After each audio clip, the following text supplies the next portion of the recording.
Bueno, muchas gracias. Hola a todos.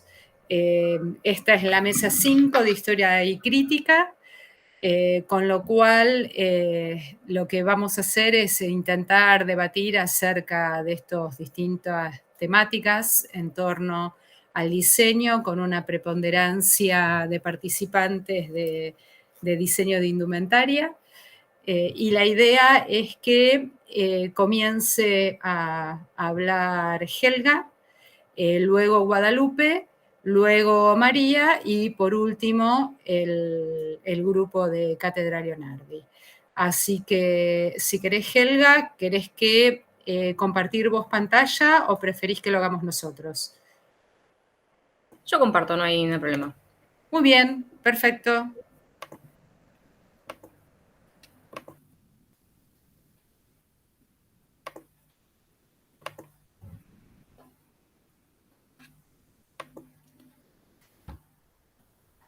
Ahí está.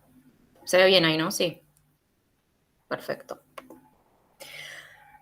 Bueno, yo soy Helga, soy diseñadora textil de la FADU y en este momento estoy investigando a través de un UBACIT, una beca UBACIT, cómo fueron transformándose los tutoriales y sobre todo los videos tutoriales de labores textiles en las redes sociales, y un poco en esta investigación me interesaba pensar el término do it yourself o DIY, que es un término que funciona como etiqueta y como hashtag en redes sociales, sobre todo en los videos que estoy trabajando e investigando. Así que me propuse un poco hacer un recorrido histórico sobre cómo se fue transformando este término a lo largo de la historia y también de sus vinculaciones con la sociedad y qué estaba pasando en ese momento. Bueno, obviamente que la sociedad y la gente siempre tuvo diferentes prácticas hogareñas manuales que tenían que ver con hacer cosas uno mismo, ¿sí?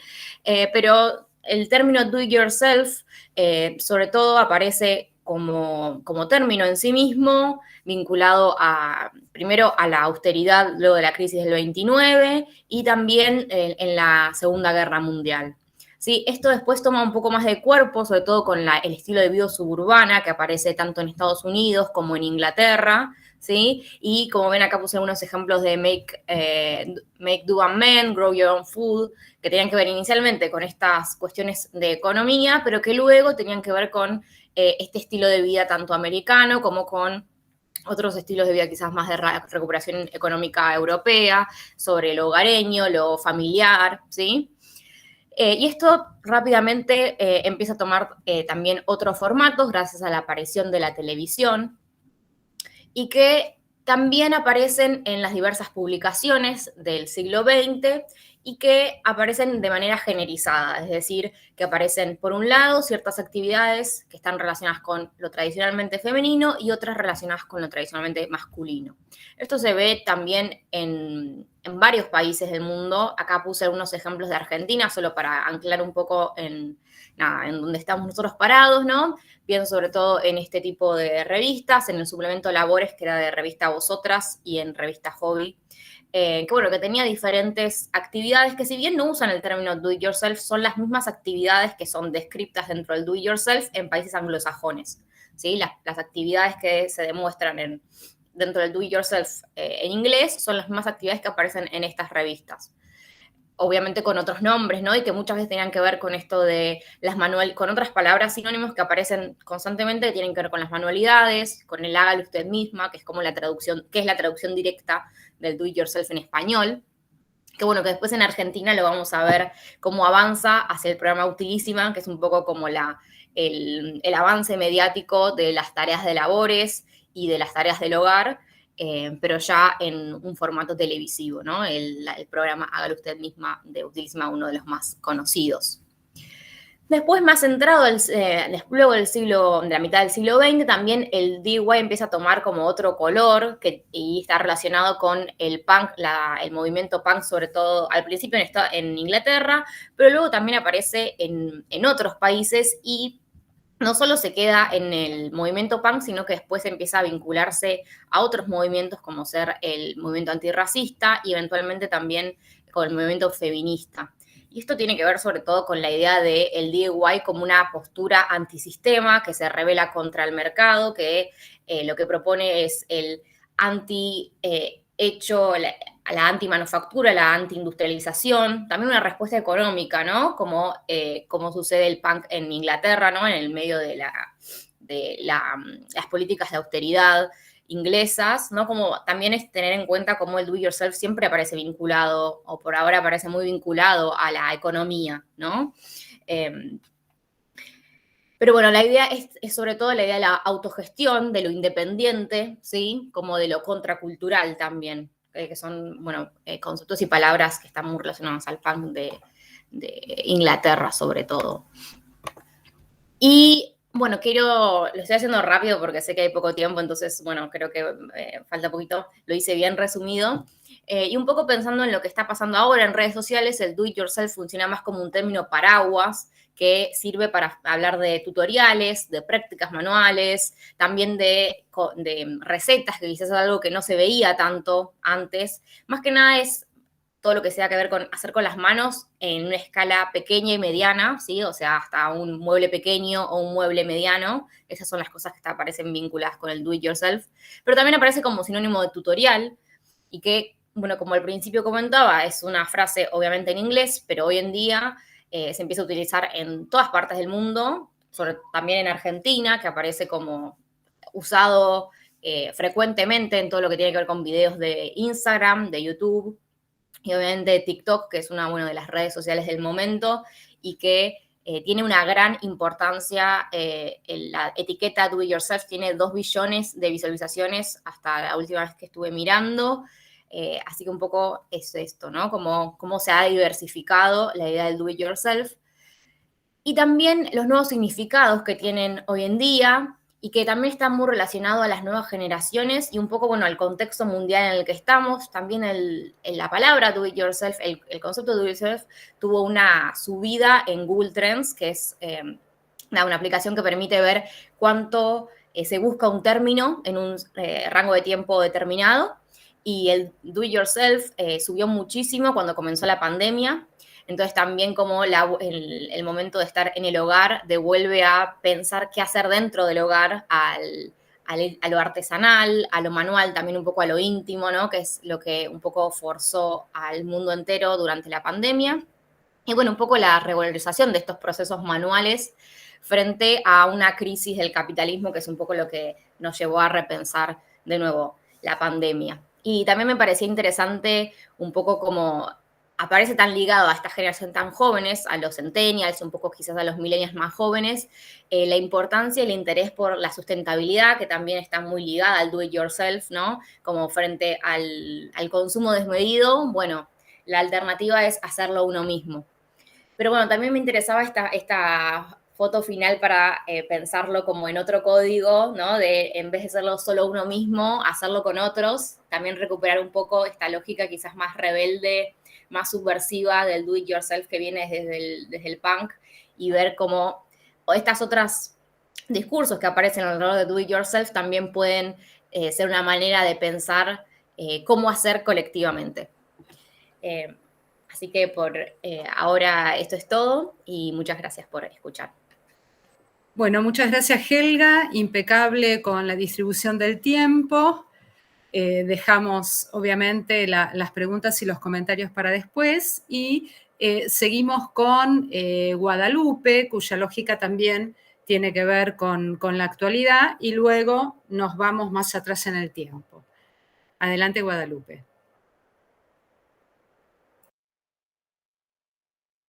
Bien, bueno, muchas gracias, Rosana. Esperen que presento. Ahí estoy. Bueno, mi nombre es Guadalupe, yo soy diseñadora gráfica, ese fue mi título de grado, después me fui especializando en otras cuestiones y ahora estoy terminando una tesis, estoy empezando, en realidad estoy terminando una maestría y empezando una tesis sobre diseño e innovación social y me interesa mucho los desbordes disciplinares que se van cristalizando, porque creo que van existiendo, ahora vamos a hablar un poco de eso, en los últimos años en relación a algunas prácticas sociales, ¿no? Cómo el campo disciplinar se va viendo o va mutando. Históricamente el campo disciplinar del diseño siempre contuvo a las ramas del diseño y a la arquitectura, primero a la arquitectura, luego a las diferentes ramas del diseño que fueron desprendiéndose como naturalmente. Hoy si yo le pregunto a cualquier persona que está dentro del campo disciplinar del diseño, va siempre a reconocer a otros pares que estén seguramente en estas categorías que son las que otorga la universidad, ¿no? Las instituciones académicas que a la vez son las que conforman y un poco validan cuáles son los actores importantes dentro del campo disciplinar. En los últimos años, diríamos en los últimos 20 años, ha habido un trabajo más tal vez consciente en relación a otros campos u otras ciencias sociales específicamente, como la sociología, las ciencias de la comunicación, la antropología, la psicología, un poco más acá, también vinculado con los estudios de género. O sea, hoy creo que es casi imposible pensar al diseño que no esté de la mano con alguna de estas ciencias, pero de una manera muy implícita, ¿no? O sea, ahora parece como muy obvio, hace 20 años era algo que no estaba ni siquiera en las currículas de las universidades. Sin embargo, es algo que Tomás Maldonado, ya en la década del 60 del siglo pasado, planteaba un poco la necesidad de vincular al diseño como con una metodología un poco más abarcativa y pensarlo como un método, digamos, una manera de pensar, un modo de abarcar proyectual, que no esté meramente vinculado o asociado con una resolución formal tangible, ¿no? Podríamos decirle hoy, aunque él en ese momento sí lo estaba vinculando con una resolución formal más específicamente pensado en el diseño industrial. Hay una frase que tomo de Verónica de Valle en su libro La travesía de la forma, que me parece que lo condensa muy bien cuando dice: el término saber proyectual, acuñado por Tomás Maldonado, da cuenta de una particular manera de problematizar el mundo, estrechamente vinculado al racionalismo, a la planificación y a la instrumentalidad de las prácticas sociales. O sea, cómo el diseño pasa a ser un modo de pensar un proyecto más allá de las resoluciones de cada una de las disciplinas.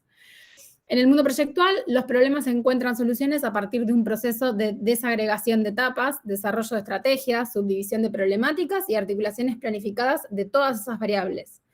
De este modo, de un problema de vivienda, de consumo material o de comunicación visual, o de una idea, surge un objeto diseñado como respuesta al interrogante inicial y a todas las variables que intervienen en este mismo proceso. O sea, lo interesante también empieza a ser cómo esta visión ya está en el nudo, digamos, del pensamiento de diseño, pero es algo que se empieza a cristalizar más hacia los últimos años. Entonces, ¿cuál es el rol que juega el concepto de diseño colaborativo en este escenario?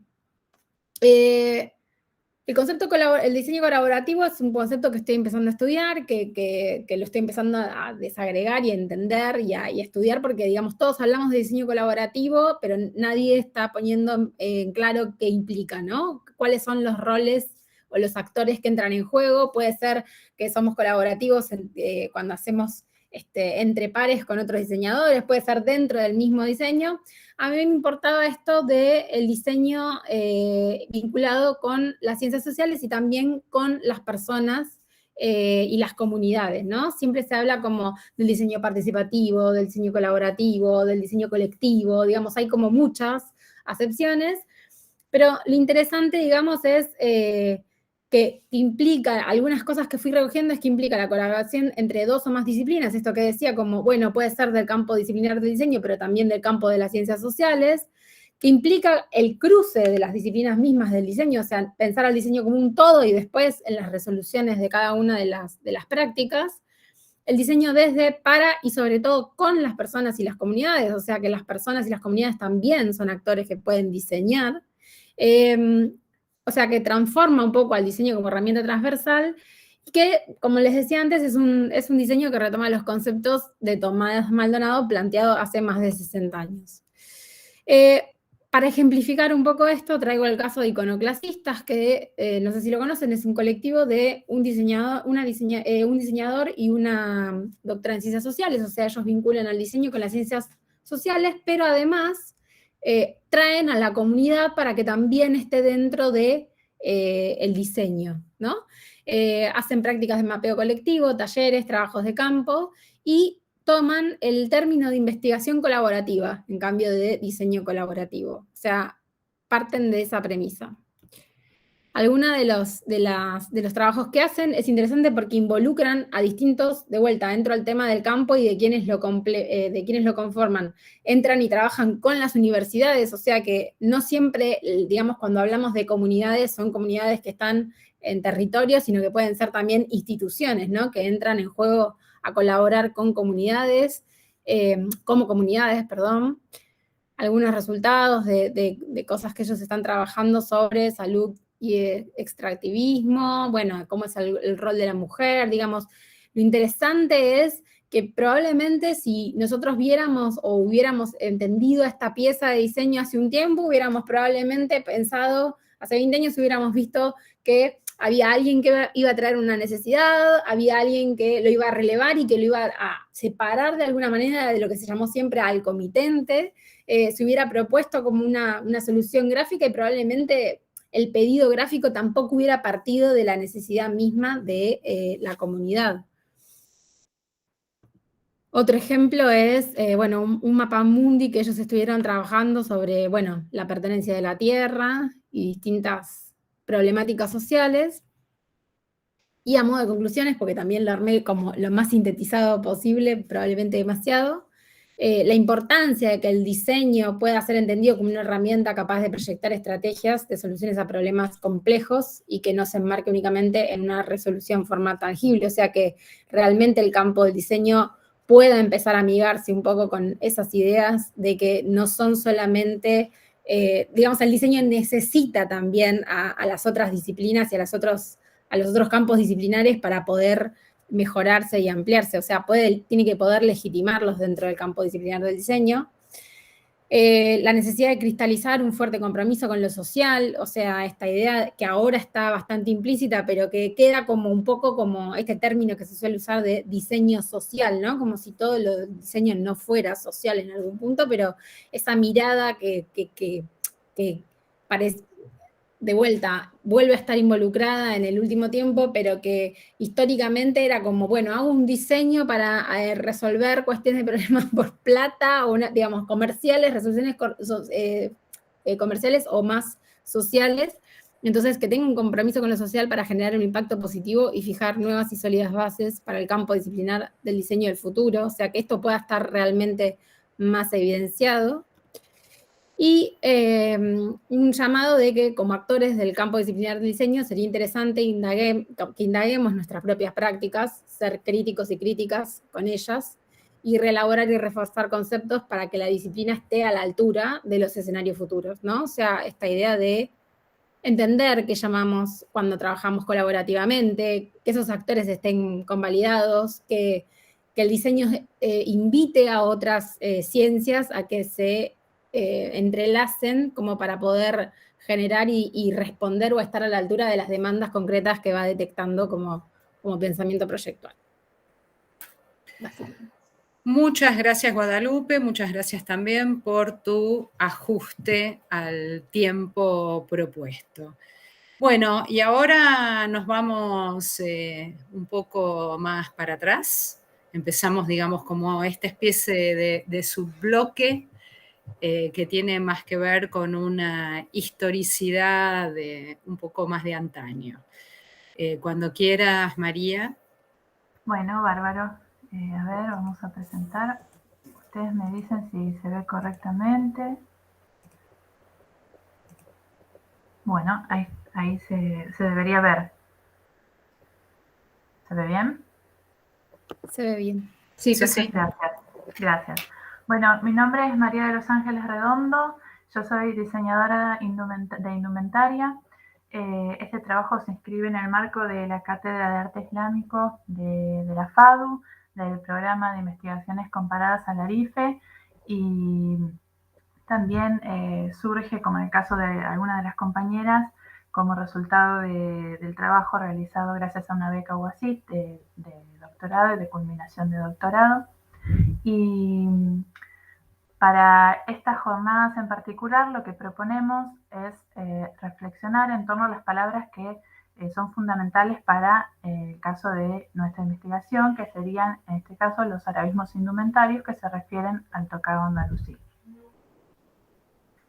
En cuanto a la hipótesis de trabajo, dado que la historiografía no parece mantener neutralidad ideológica hacia nuestro objeto de estudio, planteamos que no es posible tener una percepción de los objetos de diseño andalusíes independiente de las que se tenga sobre los árabes y el Islam, así como tampoco puede ser independiente del orientalismo, en tanto estilo de pensamiento que asume una división opositiva y excluyente entre Oriente y Occidente.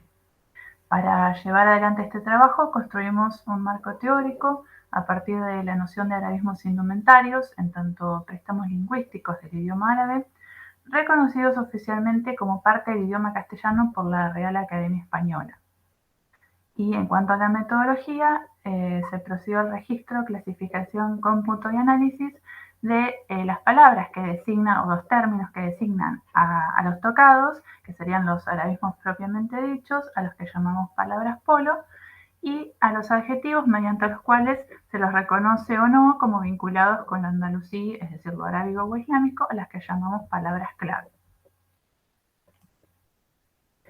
En cuanto a las palabras polo o los términos, tenemos que de un total de 155 obras revisadas, 64 hacían referencia al Río de la Plata, y esto significó un total de 464 citas y 632 menciones, de las que se pudo extraer 39 términos diferentes para denominar a los tocados, que distribuimos en 10 familias tipológicas diferentes, según se ve acá en el gráfico. Luego, de esos 39 términos, solo 2 podían ser considerados arabismos indumentarios propiamente dichos, ¿sí? Pero sin embargo, 31 de esos 39 podían ser considerados calcos semánticos, esto es, préstamos del idioma árabe, pero que se evidencian en los significados y no en la forma, ¿sí? Mientras que la forma se mantiene con una palabra del castellano, digamos. En cambio, los arabismos involucra tanto la forma como el sentido de la palabra, el préstamo. Entonces, lo que vemos acá en este gráfico, ¿sí?, en cuanto a las palabras clave o adjetivos, es que se evidencia una importante desproporción, ¿sí?, entre el interés que vemos acá representado por esta línea, el interés de la historiografía, ¿no?, hacia los arabismos indumentarios, está representado por esta línea, no sé si se ve el cursor, que tiende a 0, es decir, que es nula, frente a la visibilidad de arabismos indumentarios, que es constante, y se ve en esta parábola de aquí, es constante y va en aumento a lo largo del periodo estudiado, ¿sí? Los trabajos publicados que emplean adjetivo relativo al andalusí en su título representan el interés, y los trabajos publicados que emplean adjetivos relativos al andalusí en el texto, pero no en el título, representan la visibilidad, ¿sí?, que sería esta parábola de aquí. En total logramos individualizar 7 palabras clave. Estos son los adjetivos, ¿sí? Y observamos que en los autores que usan un solo tipo de adjetivo, si bien utilizan predominantemente el calificativo español, también emplean para identificar lo mismo los calificativos árabe, oriental, moro y andaluz. Y entre los autores que utilizan más de un tipo de adjetivo, se utiliza el término islámico, moro o andaluz, además de español, o bien el calificativo árabe, además de sevillano. Esto es en forma compuesta, es decir, por ejemplo, español y moro, sevillano árabe, ¿sí?, no como en el caso anterior, que se utilizaba en forma individual. Todo esto nos lleva a las siguientes conclusiones.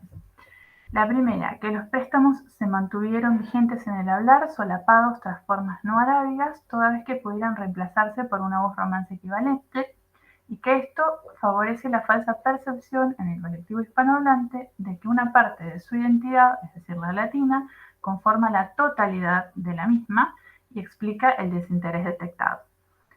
Y Por último, que la comprobada abstención en el uso de arabismos indumentarios, así como la terminología que sí se adopta para referirse a ellos, deja al descubierto, por una parte, una clara distinción entre lo latino católico y lo arábigo islámico, y por otra, consolida estos términos árabe e islámico como categorías antioccidentales, en línea con los postulados del discurso orientalista, y por lo tanto damos por comprobada nuestra hipótesis de trabajo.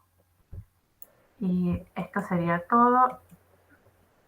No sé si llegué bien con el tiempo.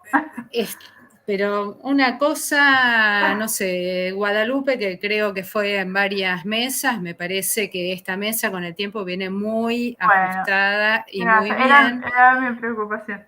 Bueno, espero estar a la altura del resto de las compañeras. Y ahí yo empiezo con la problemática de,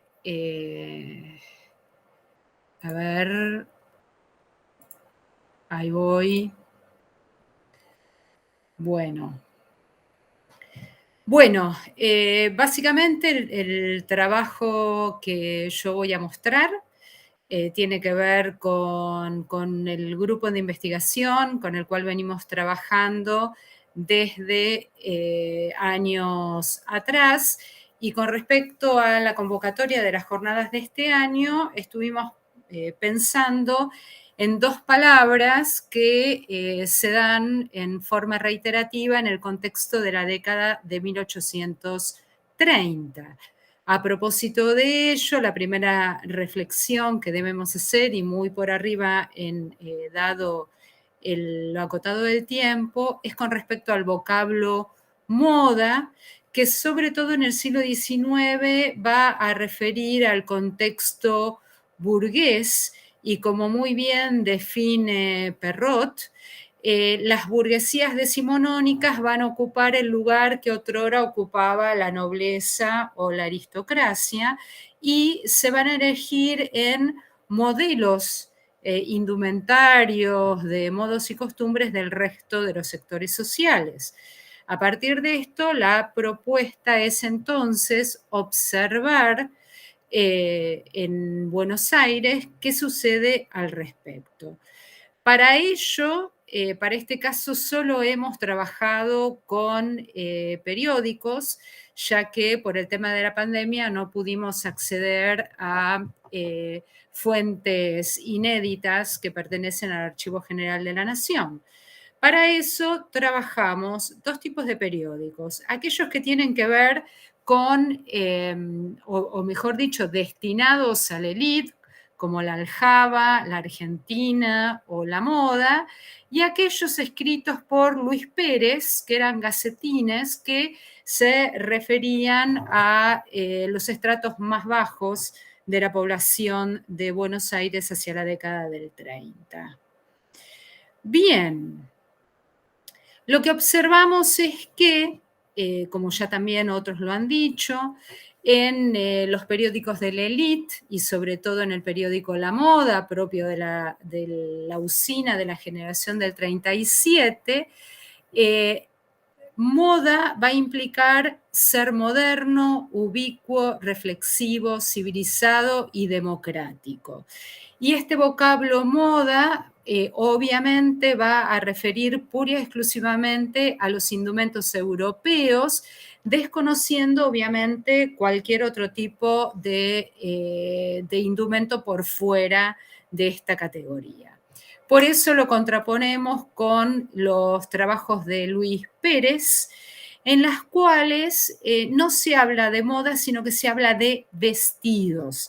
Y dentro de esta característica vestidos, se propone en esta década la adopción partidaria de los mismos a partir de el color rojo, las divisas, el monio, a fin de poder generar una identidad política representativa de la facción federal. Desde el punto de vista de la iconografía, obviamente en la década del 30 encontramos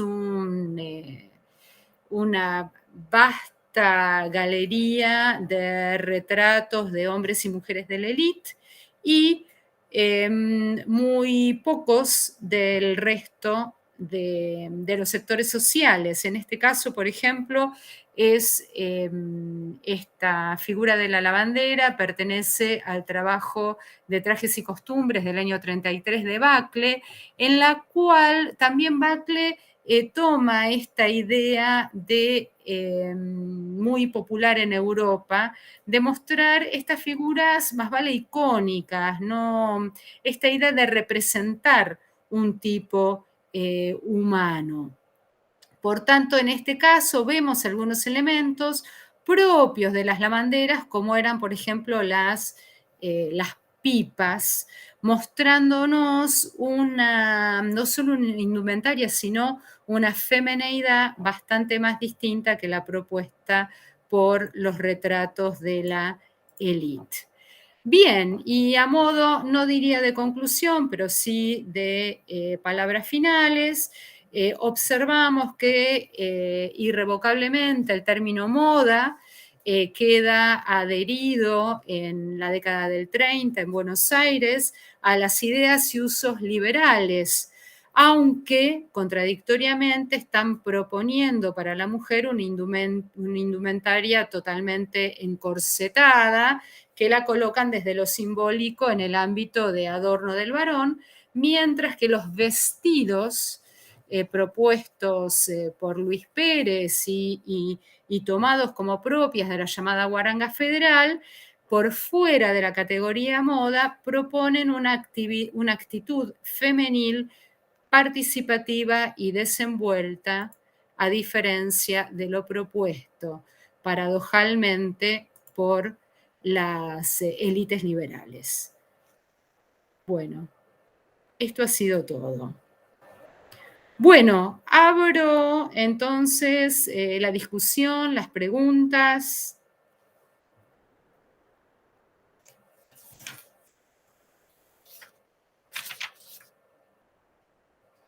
¿No? Bueno, yo me tomo el atrevimiento de abrir el micrófono. No por ser políticamente correcto, pero realmente me gustó mucho todo lo que expusieron. Helga, bueno, mi compañerita, desde que entramos juntos en la cátedra, un gusto escucharla siempre. María, también me pareció súper interesante el tema que trataste, sobre todo que nosotros en indumentaria uno de los grandes problemas que siempre tenemos es justamente la cuestión de los nombres, y que entiendo que es de Nufoury, ¿no? Es donde está... Nufoury, es la cátedra pasó el chivo. Nufoury. Nufoury, sí, yo cursé Muchas arte islámico. ¿Cursaste? Sí, cursé esa como fuiste mi optativa. alumno. ¿Cómo? Entonces fuiste mi alumno. ¿Cuándo cursaste? Y más o menos como en el 75. No. Sí, allá como en la Edad Media más o menos. Yo no había llegado todavía entonces.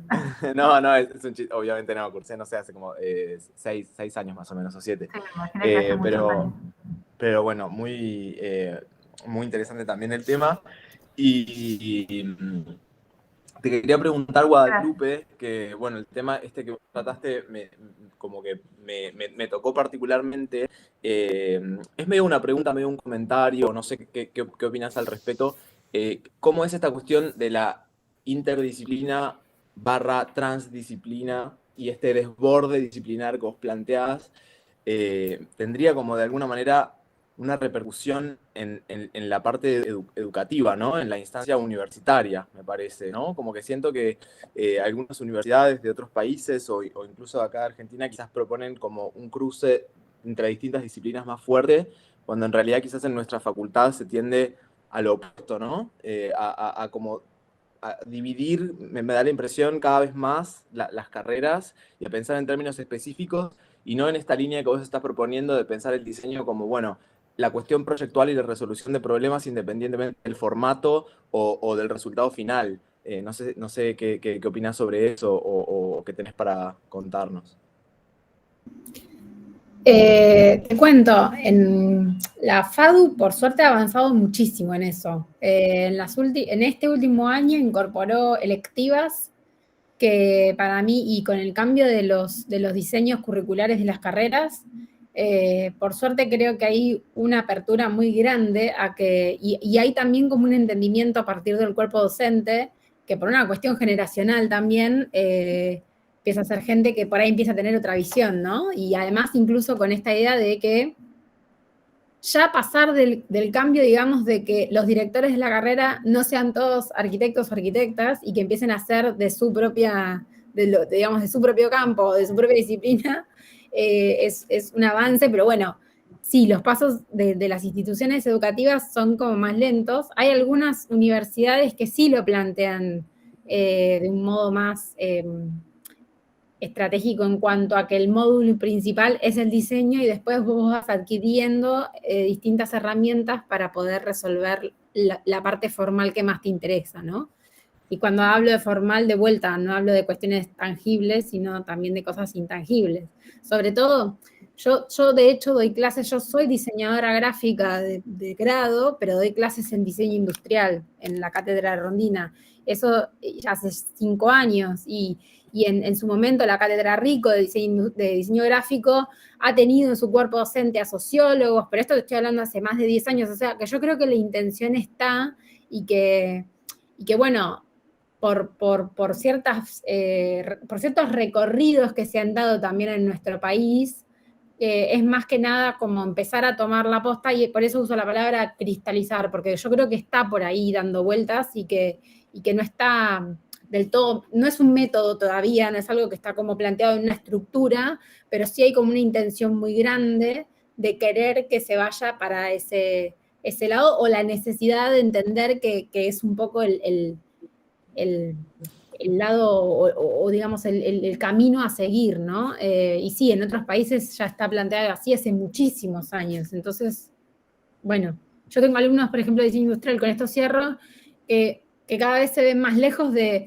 me acuerdo que antes de la pandemia, uno me ha consultado, nos consultó, bueno, pero cuando yo salga de la facultad, ¿voy a poder hacer mesas y sillas? Y era como, estaba muy preocupado por si iba a poder hacer lo que nosotros, o lo que los libros de historia le estaban diciendo que históricamente se hacía, cuando en realidad el campo de salida laboral está en ese universo, pero también está en el diseño de un montón, digo, hay muchos diseñadores industriales que están trabajando en diseño de experiencias, entonces yo creo que es algo que está ahí y que está en la FADU también, y que con la incorporación de las nuevas materias electivas, eso se empieza a cristalizar un poco. Genial. Ojalá seamos nosotros la generación que vaya medio a la cabeza de esa integración. Gracias. Bueno, yo tengo preguntas para todos, como de costumbre. Empiezo por Guadalupe. Primero, Guadalupe, que yo leí tu comunicación, fue mucha más clara tu exposición. Me parece que bueno, por ahí cuando tengas que subir la comunicación, por ahí la podés tal vez pulir un poco, porque realmente tu exposición fue clarísima, fue muchísimo más ordenada y más clara. Y a partir de eso, me gustaría si vos me podés explicar un poquito mejor qué es el mapeo colectivo, o sea, cómo lo entiende Iconoclasistas, y cómo entiende también este concepto de investigación colaborativa. Bien, el mapeo colectivo es, para Iconoclasistas, empezar a detectar, van a territorio y trabajan en un sector determinado con una comunidad específica y empiezan a trabajar problemáticas que plantea la propia comunidad y que es una mezcla, digamos, de, no sé, acceso a la vivienda, acceso al agua potable, puede ser esto de la minería, del control o la falta de control de la minería, de la explotación minera. O sea, hay un montón de temáticas que ellos empiezan como a plasmarlo de una manera visual, pero desde la experiencia de las propias comunidades. A partir de eso lo traducen a una pieza gráfica, pero sin esa primera información que trae la comunidad, no podría también creo que existe como totalmente la cartografía social. Son como entender a los actores del territorio como parte activa del proceso de diseño, ¿no? Entonces, a partir de eso empezar a visualizar, porque nadie sabe mejor del problema que la propia persona que lo está transitando y el usuario. Y hay como en distintos pasos, muchas veces al usuario es como que tomamos la información y lo dejamos acá, pero lo que hace Iconoclastistas es introducir a las personas dentro de ese mapeo, ¿no? O sea, no es como yo voy, tomo nota y después lo hago por mi cuenta, sino hacerlo de una manera colaborativa. Y en ese sentido, ellos hablan de esa investigación colaborativa, porque esos datos también son aportados por las propias personas, además de que obviamente una doctora en ciencias sociales o alguien que obviamente puede armar esos esquemas donde se pueden tener herramientas gráficas que son más sintéticas y que ayudan a visualizar las cosas de una mejor manera, son tan necesarias como el relato y digamos, y la participación de la persona que está en territorio y que necesita, y, digamos, también se apropia mucho mejor de ese resultado, ¿no? Porque es parte también de la formulación de ese resultado. Bien, bueno, en realidad se me disparan un montón de preguntas como los recortes posibles, bueno, etcétera, etcétera. Pero, y con respecto, cuando vos hablás de la idea del concepto de diseño colaborativo, me imagino que estás trabajando con una serie de autores, supongo que, bueno, Manzoni debe estar allí y otros tantos. Sí, está Ezio Manzini y lo que pasa es que hay como muchas, por lo menos hasta la parte que llegué, que es como que estoy en el medio del proceso, es un poco un área de vacancia, digamos, no hay nadie que haya dicho en algún momento, esto es diseño colaborativo, y haya un grupo de personas que hayan dicho, vamos para allá, vamos a practicarlo de este modo. Como que suele ser un término que se aplica a lo que cada uno quiere que sea, ¿no? O sea, el diseño colaborativo solamente encontré un paper, hace un año que estoy investigando un poco esto, y solamente encontré un paper de una española en donde hacía como unas pequeñas diferenciaciones, pero, digamos, de los términos, entre participativo, colectivo, colaborativo, bueno, las distintas cositas, pero ahora estoy iniciando más que autores, estoy empezando a estudiar casos y a empezar a hacer entrevistas a ver eso, qué es lo que entienden los actores del diseño y si podemos generar un consenso en torno a eso. Muy bien, perfecto. Muchas gracias, Guadalupe. Bueno, ahora tengo, o sea, más que preguntas, observaciones hacia el trabajo de María. O sea, bueno, impecable como lo planteaste. Y un poco retomando lo que te dice Juan Cruz a partir de nuestra experiencia en el relevamiento de fuentes primarias. Pensá que nosotros trabajamos en la primera parte del siglo XIX con expedientes judiciales que son manuscritos por oficiales de justicia, en general varones, ajenos al hecho indumentario femenino, por ejemplo, que cuando van ya sea a una pulpería o cuando se muere alguien y hacen la testamentaria, debe describir las prendas para luego darle un valor en función a ese instrumento judicial. Y verdaderamente, como dice Juan, los nombres que aparecen son súper diversos y la problemática con la cual nos encontramos cotidianamente es pensar a qué tipología están respondiendo.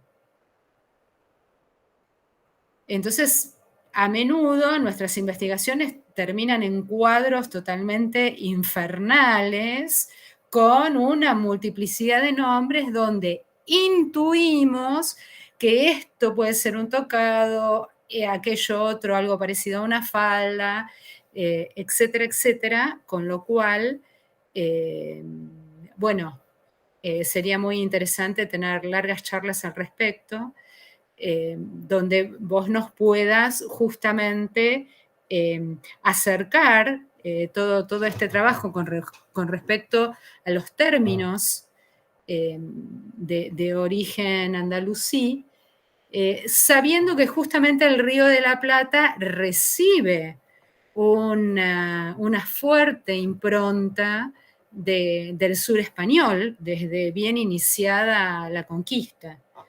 Así que, bueno, de mi parte, y creo que de todo el grupo, estamos súper recontraabiertos para que nos ilustres al respecto de estos términos, con lo que implica desde las tipologías y también desde las raigambres, significados y sentidos, como para evaluar si esos sentidos se trasladan o no a Buenos Aires del siglo XIX puntualmente. Así que en realidad es más un mangazo lo nuestro que otra cosa, María. Bueno, eso, lo que pasa es que eso es, digamos, sería objeto de otro trabajo, porque la verdad que, digamos, acotarlo a este trabajo me significó tener que hacer un recorte y bueno, digamos que incluí hasta esta parte. Después lo que yo propongo es una reclasificación de esas 10 familias tipológicas, donde ubiqué los 39 términos, en base a los arabismos indumentarios que siguen vigentes en la Real Academia Española, que son Bien. al menos un total de 13. ¿Sí? Ajá. Yo de esos 13, digamos, hice una clasificación de los arabismos, que recordemos que son palabras del castellano, ¿sí? Que tienen etimología que viene del árabe, no son términos árabes, ¿sí? Entonces son propios, digamos, son propios de nuestra cultura, del legado andalusí, pero propios de nuestra cultura rioplatense. Entonces, en base a estos 3 arabismos que yo organizo en 4, en base a sus sentidos, después reclasifico digamos, los 39 que están clasificados en las 10 familias. Y entonces quedan solo 4 familias. Y entonces se simplifica muchísimo el estudio, la comprensión del tema y demás, porque era uno de los principales problemas de acercamiento al estudio de este objeto, ¿no? Del tocado andalusí. La multiplicidad y la diversidad y además la polisemia de estos términos, ¿no? Entonces, bueno, toda la primera parte de mi tesis fue dedicada a eso, poner un poco de orden para poder entender de qué estamos hablando. Bueno, incluso también nos pasa... excede los límites de este trabajo, ¿no? No, desde ya no, por eso te lo pedí bueno, así como mangazo para futuras charlas. Haya alguna otra publicación al respecto. Perfecto, porque también se nos complica con el tema de los textiles, porque a menudo esos mismos escribientes asientan los textiles por el lugar de procedencia.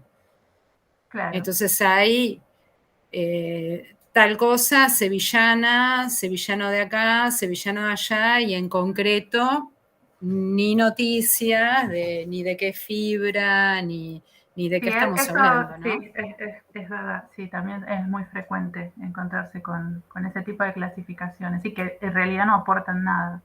No, solo el lugar de origen del textil o la pieza en cuestión, ¿no? Entonces, bueno, nos queda así como una nebulosa que por lo pronto, bueno, vamos asentando, vamos tratando de cuantificar, pero no la podemos cualificar, con lo cual, bueno, tu trabajo nos vendría muy bien para ello.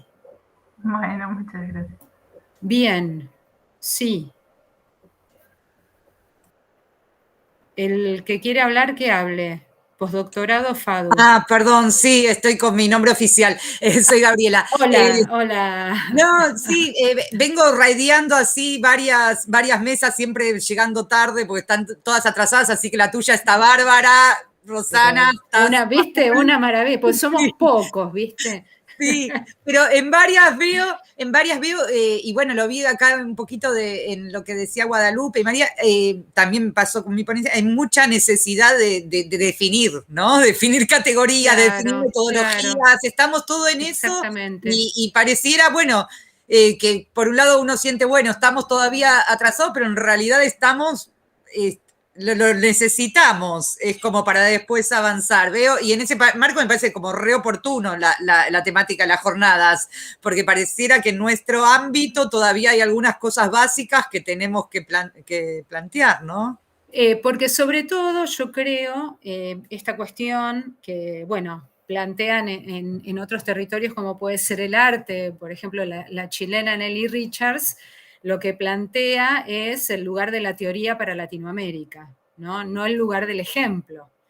Entonces, bueno, ella desde el arte contemporáneo, lo que le pide tanto al arte como a la teoría en Latinoamérica es justamente, digamos, redefinir categorías en función a nuestros propios usos y costumbres. Por eso, tanto el trabajo de Guadalupe como el de María y como el de Helga, que está tomando toda esta cuestión del Just Do It y viendo cómo funciona en nuestra localía, requiere esto, replantear continuamente estas categorías que pueden funcionar muy bien en Europa, que pueden funcionar muy bien en Estados Unidos, pero en sociedades tan mixturadas como la nuestra, realmente no nos ciñen.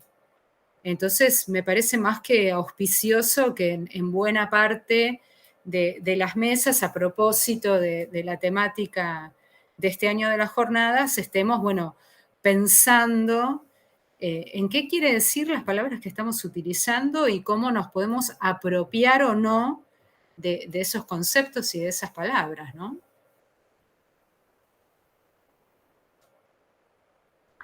Sí, pero sobre todo para poder generar una propia interpretación y no ver, Claro. digamos, o no analizar a través de los ojos de otros, para poder Totalmente. ver nuestro propio bagaje cultural a través de nuestros propios ojos, a través de nuestras propias categorías y de nuestra propia interpretación. Y no quedar librados. No, sí. No, es algo así como esto, digamos, utilizar categorías que no son propias es algo así como buscarle la forma a las nubes o Claro, forzar las caras a las rocas, claro, sí. Claro, tal cual. Así que bueno, me parece la verdad muy, muy auspicioso que cada uno de los trabajos que acá se presentaron vayan por esa línea. Y en el caso, me quedó también una pregunta para Helga, porque bueno, yo sé que sus intereses en el campo del género es genuino y desde hace mucho tiempo, desde que era chiquita, Helga. Entonces, la pregunta, Helga, es cómo ves el hágalo usted mismo, vos utilizás conceptos fuertes como el tema de lo contracultural y esta idea de la economía no capitalista. ¿Cómo la ves? O sea, si lo estuviste viendo o no, en nuestro propio país con respecto al colectivo o a los distintos colectivos de género. Sí, creo que como todos para hacer como una cosa así global, a pesar de que son claramente cosas muy diferentes, pero para hacerlo así global, creo que todos los movimientos rupturistas, ya sea desde el punk, como fue que está más ligado a algo cultural y no solamente algo de tenor social, como puede ser el feminismo o otros movimientos o síntomas sociales, todos de alguna manera han sido eventualmente absorbidos un poco por el capitalismo y el sistema, para decirlo quizás con palabras un poco extremas, pero realmente lo creo. Pero sí también creo que hay algo que todavía prima, que es muy genuino y que viene también de una tradición muy larga de el feminismo con específico las labores textiles o con el hacer textil en sí, el hacer manual. El feminismo siempre tuvo una historia conflictiva, pero también muy cercana entre el hacer textil y el ejercicio del feminismo en sus múltiples manifestaciones. Creo que hoy en día hay un poco de las dos cosas. Hay un poco de discurso de feminismo asimilado al mercado y también a como... Creo que esto se ve también mucho en la indumentaria, igual no quiero salirme como del tema de los términos, pero se ve mucho en la indumentaria y en los accesorios y como diferentes empresas o diferentes mercados han logrado absorber consignas feministas, nada, en pos un poco de un mercado y de un público que está como muy adepto a consumir esas ideas, ¿no? Que están como muy, desde el feminismo están muy estudiados desde el girl boss o de la mujer empoderada, ¿no? Que es como una cosa medio bastardeada, como de consignas superficiales feministas. Pero al mismo tiempo, mirando hacia adentro del feminismo y de nuevo, a los feminismos, mejor dicho, también encuentro que hay otras técnicas que quizás son más micro, son más como de lo que se diría la micropolítica o de un ejercicio más comunitario y que quizás termina más de nicho y que sí tiene que ver con el hacerlo uno mismo o con el enseñar a otro a hacer tal cosa. Como de esta técnica, aprender a enseñar una técnica, a enseñar un método. Pienso mucho en TikTok, aparece mucho, o cuando fue todas las manifestaciones sociales en Chile el año pasado, aparecía mucho esto de cómo hacer tu propia capucha, tu propia máscara antigas, ¿no? Y esto claramente no tiene que ver con una cosa absorbida al mercado, sino con un interés genuino de colaboración y de enseñanza en el medio de una revuelta social, ¿no? Pero sí también hay otras cosas como, no sé, un kit de todo moda que te enseña a bordar para que bordes chica empoderada, ¿no? Como que están las dos cosas que están un poco en pugna constantemente, que supongo que es un poco también, síntoma del contexto de hoy en día. Sí, también igual me parece que hay, como mencioné al final, la presencia de gente tan joven, yo digo joven y después me van a retar en el grupo interno, pero más joven que yo tengo 27, digo, la gente tiene 20 y pico o tiene 17, que está como muy involucrada y es lo que estoy últimamente analizando, la presencia del discurso de la sustentabilidad en las generaciones más jóvenes es impactante. Y en TikTok las chicas más jóvenes también tienen esta conexión muy fuerte entre el hacer uno mismo, entre el do it yourself, porque si bien como lo explicaba, antes era una palabra, era una frase solamente anglosajona, hoy en día está como muy imbricada en el vocabulario joven y en el vocabulario de las redes de la gente joven. Entonces como que no lo considero como algo sumamente nuevo, sino que creo que hace varios años que ya está ahí. Que hay un interés genuino por hacer uno mismo ciertas cosas, ciertas prendas, ciertos objetos. De vuelta, aparece mucho lo textil, ¿no? Sobre todo porque hay mucha conciencia de la contaminación que genera la industria de la moda. Y creo que eso es súper genuino y que se está construyendo algo, de vuelta, quizás más desde lo micro y desde el nicho, pero no me parece que sea menos válido. Me parece que puede crecer a algo más, ¿no? Muchas gracias. ¿Alguna otra pregunta? ¿Algún comentario? Yo más que nada quería comentar que felicidades, disfruté mucho las ponencias y los textos estuvieron muy buenos.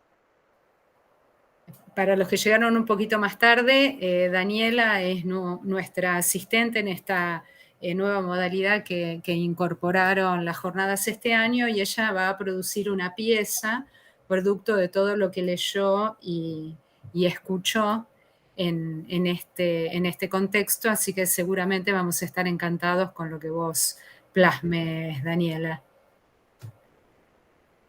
¿Alguna desde la Secretaría? ¿Algún comentario? Ahí Lourdes creo que está levantando la mano. Sí. Bueno, primero me encantó las exposiciones, creo que fueron claras, interesantes y con distintos como enfoques, ¿no? En un punto.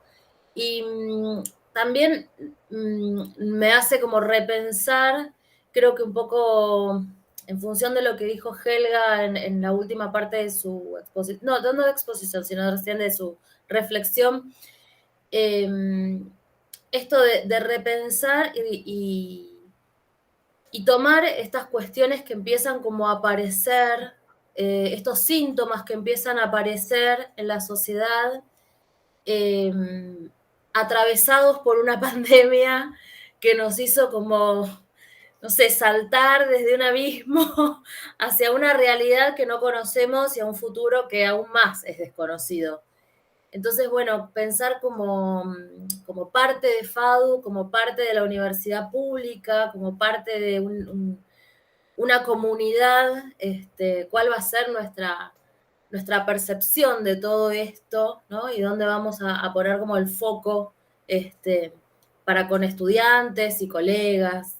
Entonces me parece como que no podemos prescindir de este contexto que realmente nos atravesó. Sobre todo, bueno, los que estamos en la industria textil o en cátedras de textil, pensar cómo va a ser esto a futuro. Me hizo ir por ese lado. No, bueno, esto tiene que ver con una de las reflexiones que siempre tenemos en el interior de la cátedra, más o menos le hago el resumen a todos los demás, que es en nuestras largas charlas, todos como que percibimos que algo está cambiando, que todavía no tenemos claro hacia dónde, pero bueno, un poco lo que dice Lourdes, ¿no? Desde el diseño y el diseño pensado, un poco como dijo Guadalupe, ¿no? Con un sentido, siempre tuvo un sentido social y creo que este es el momento de profundizarlo aún más, ¿no? Entonces, bueno, está bueno, como dice Lourdes, la reflexión en torno a este cambio de paradigmas y más como vos dijiste, Lourdes, con el tema de la pandemia, el mundo pospandémico, ya estamos observando que es distinto y bueno, y deberemos repensar cada una de las actividades y cada una de nuestras propuestas. ¿Alguna otra reflexión? ¿Pregunta? Bueno, a mí me queda entonces agradecer a cada uno de ustedes, a la escucha atenta de cada quien, a la síntesis que también cada quien puso en acto y como siempre, bueno, a la Secretaría de Investigaciones que nos convoca todos los años para hacer una u otra actividad en el ámbito de las jornadas. Así que gracias Gubi.